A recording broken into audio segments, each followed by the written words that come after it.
અત્યારે હાલમાં આવી બહુ મોટી દુઃખદ ખબર મિત્રો, ઇઝરાયલ અને ઈરાન વચ્ચે 12 દિવસ ચાલેલા યુદ્ધ બાદ યુદ્ધ વિરામ ચોક્કસપણે થયો છે, પરંતુ તેનો ખોફ હજુ પણ બાકી છે. બંને દેશો વચ્ચેના યુદ્ધ દરમિયાન ઇઝરાયલ અને ઈરાન પર હુમલાનો એક કાળજું કંપાવનારો વિડીયો સામે આવ્યો છે, જે જોઈને કોઈ પણ વ્યક્તિના રૂવાટા ઊભા થઈ જશે. ઇઝરાયેલે આ હુમલાઓમાં ઈરાનની રાજધાની તહેરાન પર કર્યો હતો. ઇઝરાયેલે ઓપરેશન રાઇઝિંગ લાઇન દરમિયાન આ ભીષણ હુમલોને અંજામ આપ્યો હતો.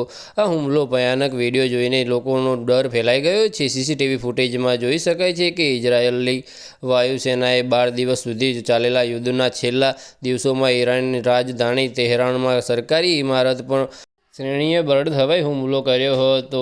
ઇઝરાયેલ દ્વારા ઈરાન પર કરવામાં આવેલા 12 દિવસના હુમલામાં તેનો ટોપ જનરલ, સૈન્ય કમાન્ડર અને પરમાણુ વૈજ્ઞાનિકો સહિત કુલ 935 લોકો માર્યા ગયા છે, જ્યારે સેંકડો ઇમારતો ખંડેરમાં ફેરવાઈ ગઈ છે. આ ઉપરાંત ઇઝરાયેલે ઈરાનના પરમાણુ અને સૈન્ય ઠેકાણાઓને પણ ઘાતક રીતે ટાર્ગેટ કર્યા છે, જેમાં તેના મહત્વપૂર્ણ ઠેકાણા તબાહી થઈ ગયા છે. બસ આજ માટે આટલું જ. અને મારી યુટ્યુબ ચેનલ પર નવા હોય તો લાઇક, શેર અને સબસ્ક્રાઈબ કરી દેજો. ધન્યવાદ.